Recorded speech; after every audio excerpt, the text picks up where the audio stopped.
ಪ್ರತಿ ತಿಂಗಳು ಜಮಾ ಆಗುತ್ತಿದ್ದ 2,000 ಗೃಹಲಕ್ಷ್ಮಿ ಹಣ ಇನ್ಮುಂದೆ ಕೆಲವೊಬ್ಬರಿಗೆ ಬರೋದಿಲ್ಲ. ಹೌದು, ರಾಜ್ಯ ಸರ್ಕಾರ ಅನರ್ಹರ ಪಟ್ಟಿಯನ್ನು ರೆಡಿ ಮಾಡಿದ್ದು ಬರೋಬ್ಬರಿ 1.8 ಲಕ್ಷ ಮಹಿಳೆಯರಿಗೆ ಶಾಕ್ ನೀಡಲು ಸಜ್ಜಾಗಿದೆ. ನಮಸ್ತೆ ಕರ್ನಾಟಕ, ಏನಿದು ಹೊಸ ರೂಲ್ಸ್, ಯಾರಿಗೆಲ್ಲ ಕತ್ತರಿ ಬೀಳುತ್ತೆ ಅಂತ ನೋಡೋಣ. ವಿಡಿಯೋವನ್ನು ಕೊನೆ ತನಕ ನೋಡಿ ಮತ್ತು ಸಬ್ಸ್ಕ್ರೈಬ್ ಮಾಡಿ.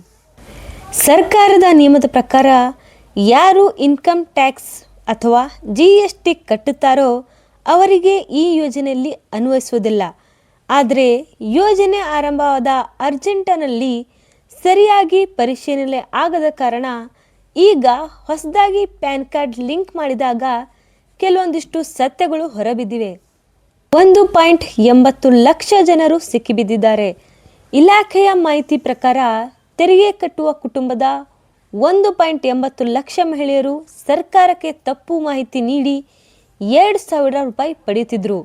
ಈಗ ಇವರೆಲ್ಲರನ್ನ ಪಟ್ಟಿಯಿಂದ ತೆಗೆದುಹಾಕುವ ನಿರ್ಧಾರ ಸರ್ಕಾರ ತೆಗೆದುಕೊಂಡಿದೆ. ಇದೆಲ್ಲದರ ನಡುವೆ ಹೊಸ ವಿಚಾರಣೆ ಅಂದರೆ ಈ ಥರ ಮೋಸ ಮಾಡಿ ದುಡ್ಡನ್ನು ಪಡೆದುಕೊಂಡವರು ಹಣನ ವಾಪಸ್ ಕಟ್ಟಬೇಕಾ ಅನ್ನೋ ಸುದ್ದಿ ಬರುತ್ತಿದೆ. ಅನರ್ಹರ ರೇಷನ್ ಕಾರ್ಡ್ ರದ್ದಾಗುವ ಸಂಭವ ಇದೆ ಮತ್ತು ನಿಯಮ ಮೀರಿ ಇದುವರೆಗೆ ಪಡೆದ ಗೃಹಲಕ್ಷ್ಮಿ ಹಣವನ್ನು ದಂಡದ ರೂಪದಲ್ಲಿ ಕಟ್ಟಿಸಿಕೊಳ್ಳುವ ಚರ್ಚೆ ಕೂಡ ನಡೆಯುತ್ತಿದೆ. ನಿಮ್ಮ ಹೆಸರು ಈ ಪಟ್ಟಿಯಿಂದ ರದ್ದಾಗಿದೆಯಾ, ಚೆಕ್ ಮಾಡೋದು ಹೇಗೆ ಅಂತ ಹೇಳ್ತೀನಿ ನೋಡಿ. ಸಾಮಾನ್ಯವಾಗಿ ಟ್ಯಾಕ್ಸ್ ಕಟ್ಟುವವರ BPL ಕಾರ್ಡ್ ಕೂಡ ರದ್ದಾಗಿದ್ದರೆ ಗೃಹಲಕ್ಷ್ಮಿ ಹಣ ಕೂಡ ನಿಲ್ಲುತ್ತೆ. ಮೊದಲು ಆಹಾರ ಇಲಾಖೆಯ ahar.karnataka.government.in ಲಿಂಕ್ ಮೇಲೆ ಕ್ಲಿಕ್ ಮಾಡಿಕೊಳ್ಳಿ. ವೆಬ್ಸೈಟ್ನಲ್ಲಿ ಎಡಭಾಗದ 3 ಗೆರೆಗಳಿರುತ್ತೆ, ಅದರ ಮೇಲೆ ಕ್ಲಿಕ್ ಮಾಡಿ. ಈ ರೇಷನ್ ಕಾರ್ಡ್ ಆಯ್ಕೆಯಲ್ಲಿ ಶೋ ಕ್ಯಾನ್ಸಲ್ಡ್ ಅಥವಾ ಸಸ್ಪೆಂಡ್ ಎಂಬುದನ್ನು ಸೆಲೆಕ್ಟ್ ಮಾಡ್ಕೊಂಡು ನೋಡಿ.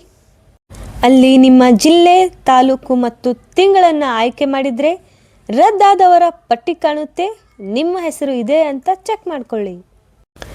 ಅರ್ಹರಿಗೆ ಮಾತ್ರ ಸೌಲಭ್ಯ ಸಿಗಬೇಕು ಅನ್ನೋದು ಸರ್ಕಾರದ ಉದ್ದೇಶ. ಈ ವಿಡಿಯೋ ನಿಮಗೆ ಇಷ್ಟ ಆಗಿದ್ರೆ ಶೇರ್ ಮಾಡಿ ಮತ್ತು ಸಬ್ಸ್ಕ್ರೈಬ್ ಮಾಡಿ. ನಮಸ್ತೆ.